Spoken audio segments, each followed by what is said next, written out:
Hi, everybody. Happy Tuesday evening. For those who don't know me, my name is Brianna Beckstrand, and I am the coordinator for KITE. KITE is Key Initiatives to Early Education, and we are Enfield's Early Ed Collaborative. So I just wanted to take a minute and introduce myself.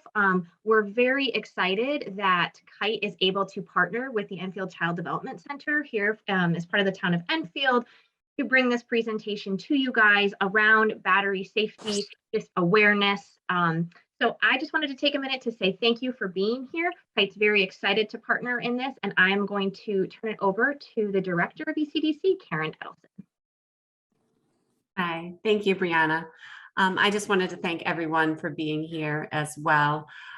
So yes, I'm the director of the Child Development Center here in Enfield, and Ellen Cody is a parent of ours who started in our program in September of 2020 with our oldest son, Remington. And shortly thereafter, the story she's about to tell you a couple of months later in November, she had this dramatic event with her son, Rowan, and her son, Remington, was with our program while that happened. And now we're happy to report that Rowan is in our 2-year-old program and Remington is in our 4-year-old program. And Ellen is expecting, and we're hopefully going to get that baby in our program as well. But Ellen came to me about the year anniversary of this event and wanted to bravely share her message with parents, other providers. And that's when I went to KITE as I'm part of the leadership work group there. And we just found it so impactful and so important and so proud of Ellen to be so brave to share this story with you. So I'm going to turn it over to our amazing parent, Ellen Cody. Thank you. Hi, everyone. Thank you for joining us tonight. So I think Brianna's going to show a video first. It's just a short 2-minute video that I put together just with a song and a little bit of information and some pictures from our entire experience there at the hospital. And then afterwards, I'll kind of go into more depth about a little bit more about what happened. So I hope you enjoy the video.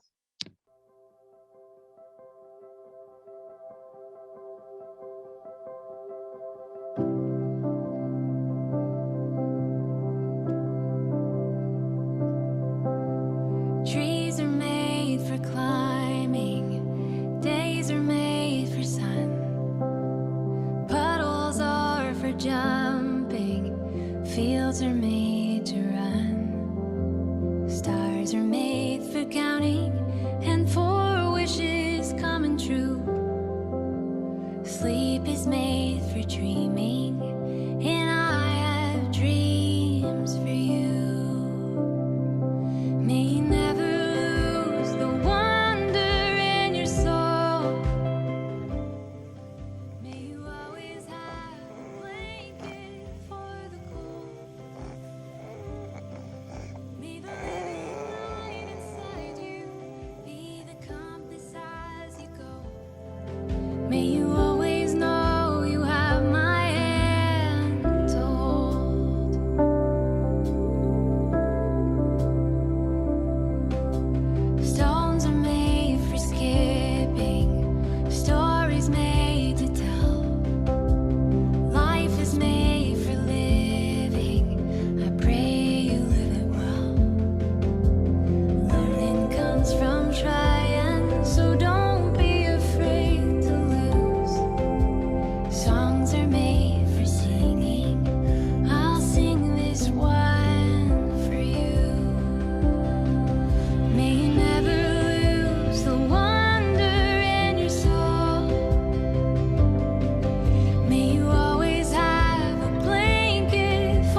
now I'm a mess.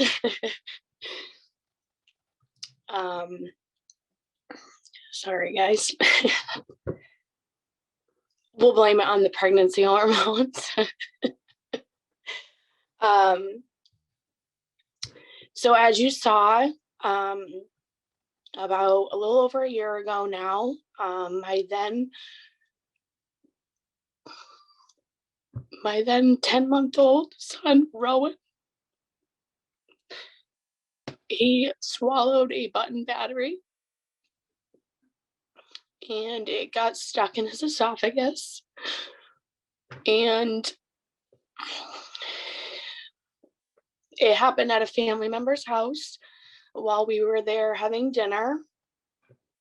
We did not know he swallowed it right away. He just started acting very cranky, and was very irritated.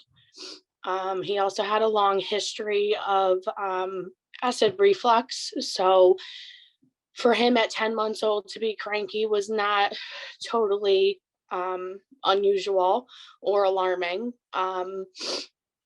But the time went on.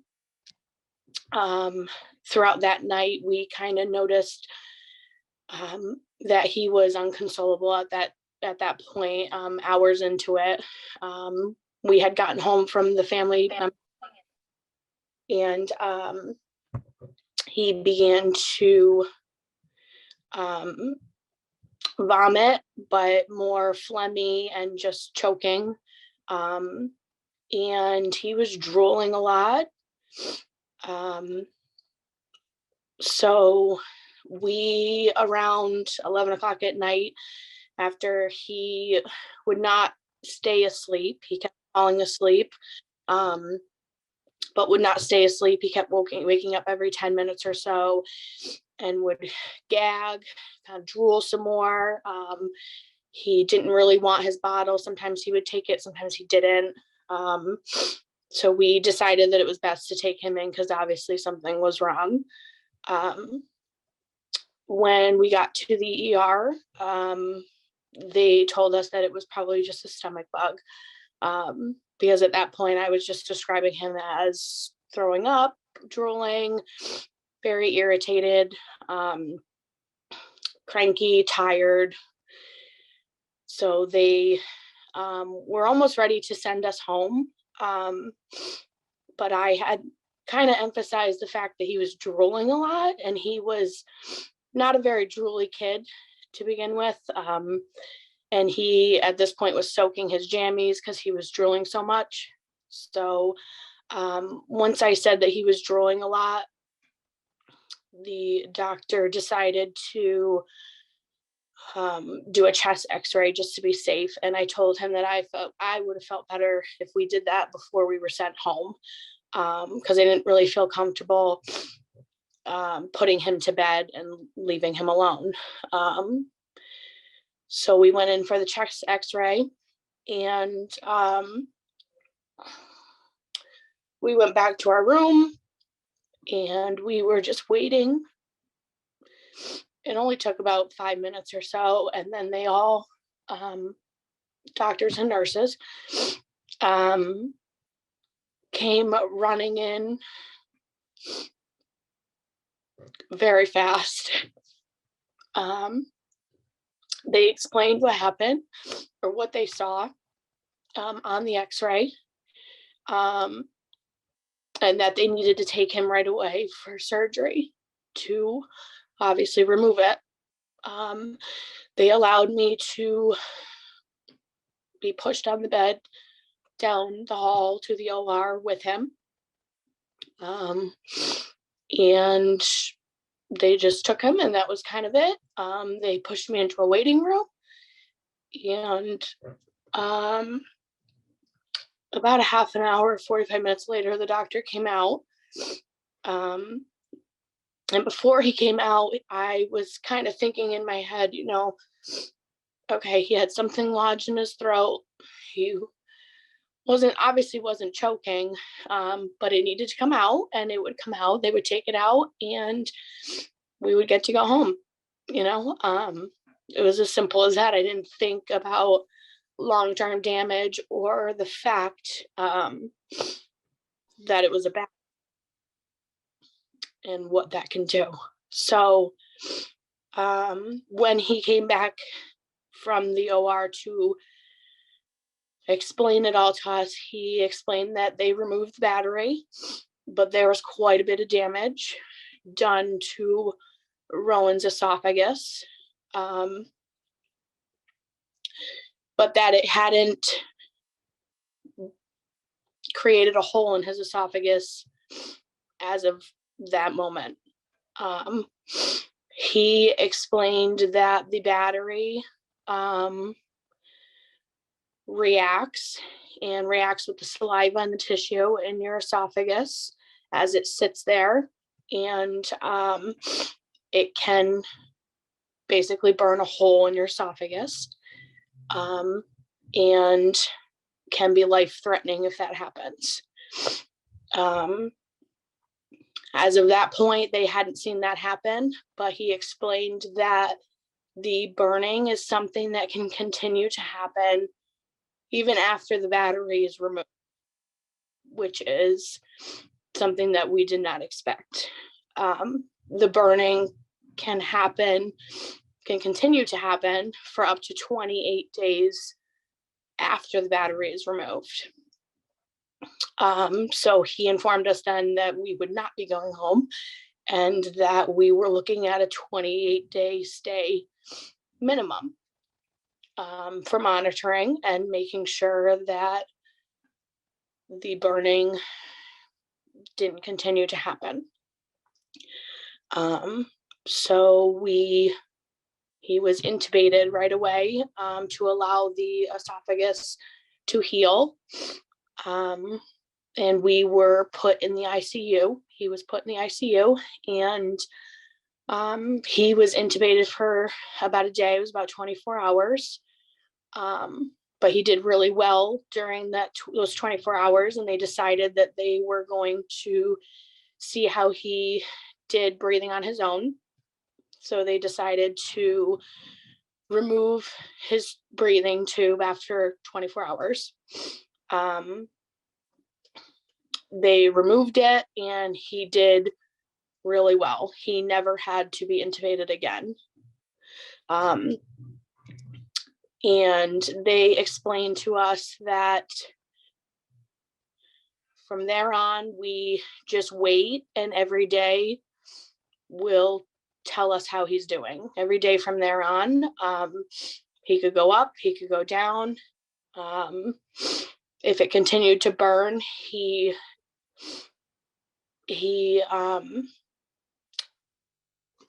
might have needed a trach in order to breathe. So they prepared us for that. He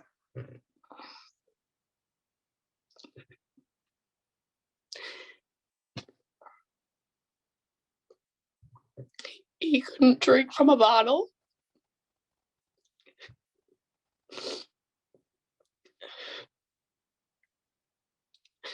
So they placed a G tube so we could feed him that way, and give him all of his medications.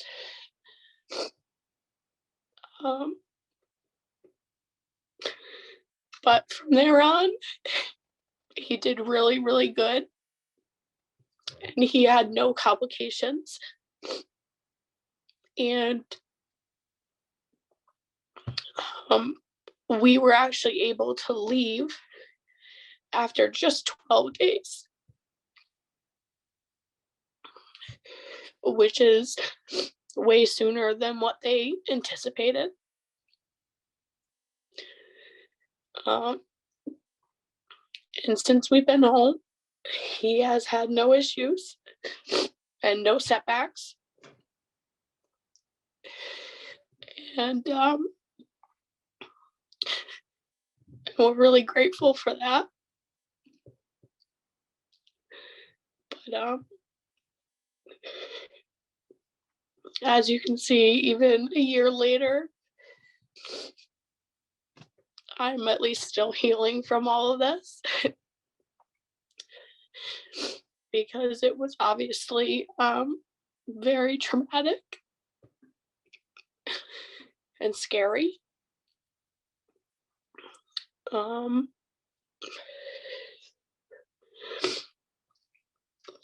But he just turned 2 and he is thriving. So now we have just decided to share our story and hopefully spread awareness so everyone else can be aware of these batteries and how dangerous they are in houses around little ones. So that's about it on my end. Ellen, I just want to say thank you. I'm like literally wiping, I think most of us are wiping tears from just hearing your story. And I don't know if you could see, I just want to share really quick before we go on to the next part, some of the chat messages that people were crying before even the video. You're so strong. Your strength and willingness to share your story is amazing. Thank you for being willing to educate so many. Love you, Ellen. Your story is going to help so many people. You're such a strong mama. You and Rowan are so strong, so brave. There's a lot of support here in this room tonight, and I just wanted you to see that. I can't thank you enough for sharing your story. And what we're going to do now is Ellen was so wonderful, and she reached out to one of the pediatric surgeons. His name is Dr. Healy, and he created a PowerPoint for us. So we're going to show his PowerPoint, and then we wanted to leave a little bit of room at the end for a Q&A if you guys have questions or want to talk with Ellen a little bit. And then we have some action steps for you guys to take in your own home. Happy holidays, everybody. And thank you for the opportunity to talk about this incredibly important topic. I'm Jim Healy, one of the pediatric surgeons at Connecticut Children's. And a few times every year, we take care of toddlers who have swallowed button batteries. I had the privilege of meeting Ellen and her wonderful family because of this, and her dedication inspired me to put this presentation together to help our whole community to spread the word about this very real danger that's sitting in some drawer in most of our houses. My family and I have zero financial incentive to give this talk and no investments in any button battery rivals or anything like that. I do have these 2 little boys at home who I care the world about. And my surgical partners and I end up caring for and operating on many of the children in Connecticut who suffer because of these batteries. I'll quickly review some of the details. The primary culprits are 3-volt, 20mm lithium-ion batteries, which are almost guaranteed to be somewhere in your house. They hide out in car key fobs, toys, remotes, garage door openers, or even in musical greeting cards. Since they were first introduced in the 1980s, these batteries have been injuring children. All of these injuries are tracked by the National Button Battery Registry, and we call their hotline whenever we care for a child who has swallowed one. What we see here in red is the number of ingestions per million population per year over time. The black line marks the percentage of moderate, major, or fatal outcomes. And as you can see, this percentage has been increasing over time. If I do a quick calculation, every year there's an average of 2,600 children who swallow button batteries in this country, meaning about 100 serious outcomes or deaths per year. These batteries are made so that the positive and negative terminals are on either side of the disc. And when the 2 are connected, it begins to release power. Inside, they contain various metals, including zinc, manganese, silver, and lithium. The lithium ones, the most dangerous batteries around, release 3 volts of electrical output and are a little smaller than a quarter. This makes them small enough to start to swallow, but big enough that they can easily become trapped and stuck in the esophagus in young children. This is important. A smaller 3-volt battery, which do exist already, would easily pass to the stomach, where it should still be removed within 24 hours, but is much less dangerous. Lower voltage batteries also cause less injury. Batteries in the intestine usually move along fast enough that they don't stick in one place to cause injury. That's why these 3-volt 20-millimeter lithium-ion batteries are the most dangerous. There are 3 main ways that the batteries cause injury. When the esophagus touches both sides, it activates the battery and releases current, producing the hydroxide ion, which is a strong base, at the negative pole. Hydroxide causes the tissue of the esophagus to start to liquefy and cook. They can also leak out contents and cause physical pressure on the nearby injured tissue.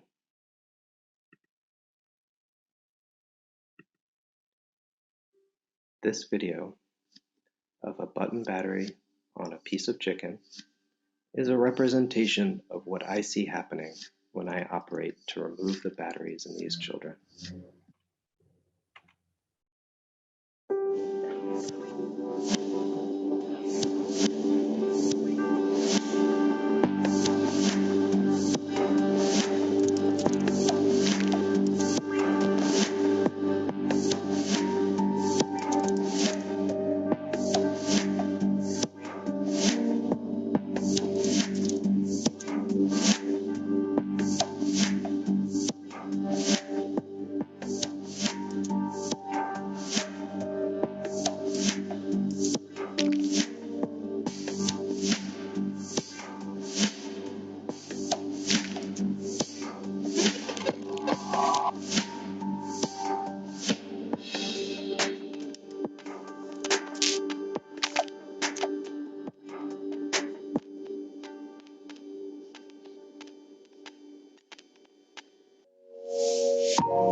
Notice the time frame in the right upper corner, which shows how fast the injury can become severe and then truly devastating. I imagine how long it would take me to get my boys to the emergency room, assuming I actually saw them swallow the battery. And this makes me concerned, especially because most people don't even know how severe this can get and may wait before seeking attention. Other batteries don't do this. There's more of a distance between positive and negative, or an indentation that makes it more difficult to activate, or they're too big to swallow. Usually, caregivers see the child swallow the battery, or an older sibling tells a parent, or there's some clue what happened. If possible, parents should try to know what type, whether it was new or old, what time the child swallowed the battery, and whether they swallowed anything else at the same time. The cases where nobody witnesses the ingestion are the most dangerous. 92% of the fatal and 56% of the major outcomes were related to unwitnessed ingestions, where nobody knew that the child swallowed anything, let alone a battery. The children can start to develop these signs at home: chest pain, cough, vomiting, spitting up blood, trouble swallowing, fever, choking, gagging, or excessive drooling. If you see your child swallow a button battery, there are 2 things to remember. If the baby's over 1 year old, quickly give about 10 milliliters of honey every 10 minutes. This will start neutralizing the reaction and protecting the esophagus, while you get to the nearest children's hospital as fast as you can.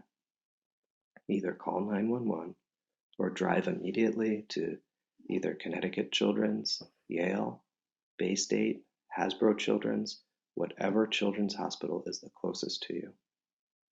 Urgent cares or adult-focused hospitals may have a difficult time caring for this and will often have to transfer to a children's hospital, causing delay. If you're coming to Connecticut Children's with a battery ingestion, feel free to call ahead to the emergency department and we'll activate our button battery emergency team. When you get to the emergency department, tell them you're worried about a button battery and need an X-ray right away. This characteristic halo or double ring sign confirms both the location and that this is a button battery instead of a coin. Coins are much less dangerous. Our hospital has a detailed pathway for immediate treatment of these once they're found. But there are times when the battery has been in place for a long time or wasn't recognized right away, and the outcome can be disastrous. My partners and I have seen all of these disasters happen. The battery can erode through the esophagus into the trachea or the windpipe and erode into the aorta, causing near immediate fatality. They can cause narrowing of the esophagus over time, can perforate the esophagus and cause a devastating infection which may be fatal, and can paralyze the vocal cords, requiring a tracheostomy tube. The awful thing is that the inflammation and damage can continue for up to 28 days after removal of the battery. So just taking it out doesn't mean you're out of the woods. It can mean days to weeks in the hospital after swallowing one of these batteries. And most toddlers get a surgically placed feeding tube in the stomach while they recover. It's possible to make a safer battery. There is very little reason that I see, other than financial, that a 3-volt battery must be the size and shape that tends to get stuck in a child's esophagus. Companies are designing batteries with bitter coating and secure packaging, which do help to some extent and should absolutely be encouraged. Battery compartments on devices can be more secure, and spreading the word can help, but none of these will completely fix the problem. Even just one child dying or being severely injured from this should be enough of a tragedy to make a change. And we crossed that line about 40 years ago. Things have gotten worse since then. Please, please check your homes, tell your friends and families, keep your kids and mine safe. Thank you for your time, and I hope that together we can help fix this problem. All right, so I am going to just open it up for a question and answer for Ellen. So there's a few different ways you can do that. If you have the ability with the little icon to raise a hand, I will kind of keep an eye out for that. You can pop a question into the chat.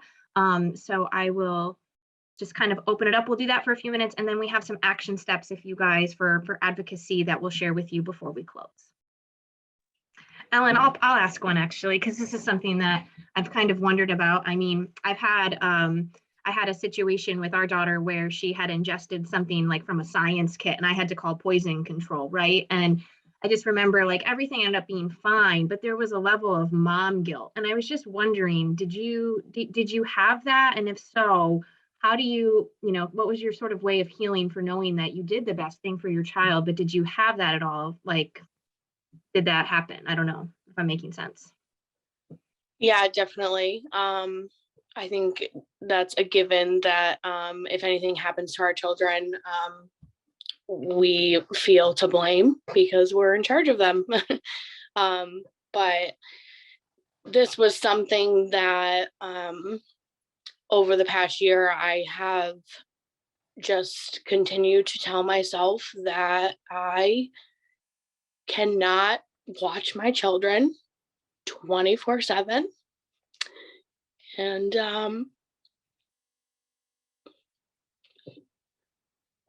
that these things happen.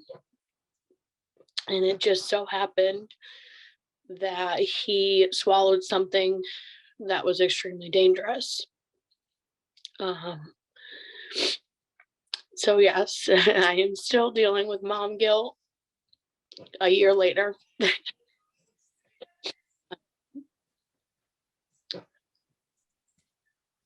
But You're incredible. Honestly, I think your bravery to share your story is so impactful. I mean, the courage that you have, and you're just an incredible mother. I mean, this is such a tribute to how much you love your kids. It's just so evident. thank you. Yeah, I see Bridget says in the chat, it could happen to anyone. That's very true. I think that, that comment right there is it is true, and I know that. If you asked me that 2 years ago, I would have said, oh yeah, that can happen to everybody, anybody. You hear stories all the time of kids swallowing things or kids getting hurt or you know but I when it happens to you, it's definitely it definitely can be traumatic because they're so little and they're so innocent, and it's our job to protect them, but things happen. So Joanne says, you're an awesome mom for recognizing that you needed to get him help. Lauren says, your mom instincts kept you at CCMC until you had that x-ray. Yes, that was also a little bit of things that I struggled with in the beginning because Rowan had such a long history of acid reflux. It was, like I said, it was not uncommon for him to throw up or gag or choke or cough. He had severe reflux. He was on, formula. Moms can relate to all that, and just how cranky a infant can be who is uncomfortable due to reflux. So when that night after it happened, I don't want to say I didn't pay much attention to it, but it just wasn't too unordinary for him to do stuff like that. So I definitely brushed it off like, oh, he's just having really bad reflux tonight. And we kind of went on with our night. And I wish now maybe I paid a little bit more attention to it. But the other side of me didn't want to be the overly cautious mom that took him to the ER for acid reflux, to then be embarrassed about that. But I now have the mentality that if I think something is wrong, it is better to just bring them. And if you feel silly afterwards, so be it. Because I'd rather feel silly than sorry, I guess, that it was something else and I didn't catch it. So my advice would be, if you think something's wrong, just take them.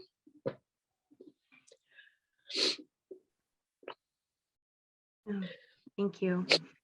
I don't see any other hands up. If you do, like if something, pops in your mind in the next few minutes, feel free to put it in the chat. What we wanted to do was we really wanted to take this time, you've heard Ellen's story, we've heard from the surgeon at CCMC, and I think there is a level of, for all of us, what can we do and what can we do around this? So we did create a sort of action plan document that will come to your email afterwards, but I just wanted to take a minute and share it with you guys now. this is what can you do? So Ellen, I don't know, do you want to just share a little bit briefly about Reese's purpose and what that is? Yes. So Reese's Purpose is a nonprofit organization that I actually came across while connecting with other moms who have children who have swallowed button batteries. And Reese was a little girl who swallowed a button battery. It also, similar to Rowan's situation, got stuck in her esophagus. They went in, found out that that's what happened. They removed it, but for some reason, they did not keep her at the hospital. They sent her home a few days or within a day or two of removing the battery. And they put her on I think it was like a soft food diet only. And she developed a very bad infection because the burning from the battery continued to happen, as the doctors warned us could potentially happen. It happened to her, and it created a hole in her esophagus. But when she was eating and drinking, all of her food and water was basically being leached through that hole in her esophagus and going to places that it shouldn't have. So she developed a pretty bad infection, went back to the hospital, and they waited there for weeks, where she eventually passed away due to the infection. So her mother created Reese's Purpose. She is on Facebook. I believe she's on Instagram. And she basically does what we are trying to do: raise awareness, tell everyone the steps that they can take to make a difference and spread the word. So I've connected with her a little bit. She gave me permission to share all of the steps here with all of you, and it's just a little bit, but hopefully it eventually makes a difference. Thank you. So we have a QR code that you guys can scan, or the links will be there when you get this. Another thing we thought was, writing or calling our local and state legislators. So we left the names just for you guys to be able to reach out if you feel so compelled. Ellen was also incredibly gracious in being willing to share her email if you guys needed to contact her for anything. And then she also, through Reese's Purpose, found a button battery checklist. So that will be a download that you guys can have to really be able to kind of look at the things in your home. I know one of the things that I was most surprised about was the singing birthday cards. I mean, I don't know how many times I've gone to the store and I'm looking at something for, grandma's birthday, and the kids want to play with those. I never even knew or thought about it. So just really having kind of a new frame of reference for the things that we have in our homes. So with that, that is our presentation. Are there any last minute questions, comments? Oh, I see Karen has a hand up. Yeah, I just want to say a couple things. So I've been working with Ellen and Brianna on this for quite some time, and a couple things that even from the surgeon's presentation, that, I thought that we needed these button batteries, to maybe not for those birthday cards, I'm not saying that, but maybe for, the car fobs and things. And now to hear him say that it doesn't need to be those batteries and it's just about money, that just is so frustrating for me, that all these accidents and deaths can be prevented. It's just, so I learned something new tonight about that, and we should all advocate for that, because I just thought, we need to be safe and come up with a plan of putting them away. But if there's an option to have a different kind that doesn't have this, that's very frustrating. And I also wanted to say that, Ellen, that even, after everything that you went through, you and your family then gave so much back to the Children's Hospital. Do you want to talk a little bit? They created a fundraiser, and I just thought that, again, you're just so remarkable for sharing what you've gone through, and then to turn it around and then donate back. I just wanted to give you the floor to talk a little bit about that. Yeah, thank you. When we were there, we After about a week of being there, Rowan was pretty much back to his normal self. And as you can imagine, trying to keep a 10-month-old occupied in a hospital room, in just limited to a crib and a high chair, because of the tubes, the IVs, feeding tube that he was on, was challenging. So his personality was back. He was feeling good, but we were obviously still being monitored. And there was not much that he could do. And one of the days, one of the nurses, she brought us a wagon and said that we could ride around the halls with the wagon because it was a special wagon that held an IV pole behind it. So he could be hooked up to all of his tubes and he could still ride in a wagon. Obviously I was by myself at the hospital, so this was super convenient for any just, parent there by themselves who want to pull the wagon but need to also pull the IV pole with them. So I thought that was amazing. Also because Rowan was obsessed with the wagon, and we did about 10,000 steps a day in that wagon all throughout the halls. So that was super helpful for us. And I remember thinking, God, if I did not have this wagon, he would be miserable and I would be miserable. And we just really appreciated the wagon. And while we were using it every day, all day, we obviously had to share with other patients on that floor. And they had told me that there was only one wagon for all 3 inpatient floors. The 6th, 7th, and 8th floor, between all of them, there was just that one wagon. So we were constantly trying to save the wagon, hide the wagon, see where it is, who's on the list next. So when we left, we knew we wanted to give back somehow. And the first thing that we thought of was the wagon, and how can we get them more wagons, at least for every floor to have one. And I started a fundraiser online, and we initially just wanted to donate one wagon. They were about $1,000 a piece, and we set that as our goal, and we surpassed that goal in under 24 hours. We raised just over $5,000. So it was an incredible amount of donations and generosity. And we then had to decide what we were doing and what we were buying now with all of that money. So we ended up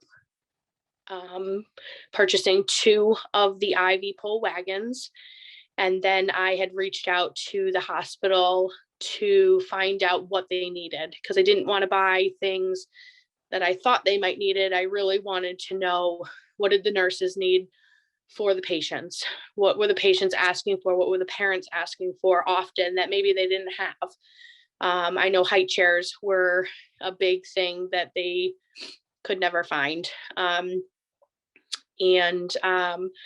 So we came up with a list, and we donated a ton of things. 2 IV pole wagons, floor mats were another big one. I think there were 8 total floor mats for the babies to crawl on, because obviously hospital floors are, so those were huge. Sound machines was another one that we did 15 sound machines. And that was a good one because Rowan's G-tube pump, when they are out of milk and it's in the middle of the night, they don't care that it's in the middle of the night. It will alarm that it is out of milk, and your baby will definitely wake up. So with all the alarms going off all times and the nurses coming in and out, the sound machines were great for soothing the babies. So, and toys, we did a bunch of little toys. all kinds of things. So we were able to give back in that way, and that was great. So it worked out really, really nice because of everyone that was able to donate.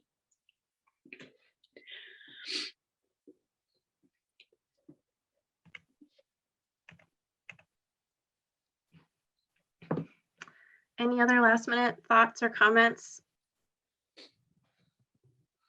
All right, Ellen, I can't thank you enough for being able to be here tonight, being so willing to share your story with all of us. And thank you guys for being here. Be looking out in your email for the checklist.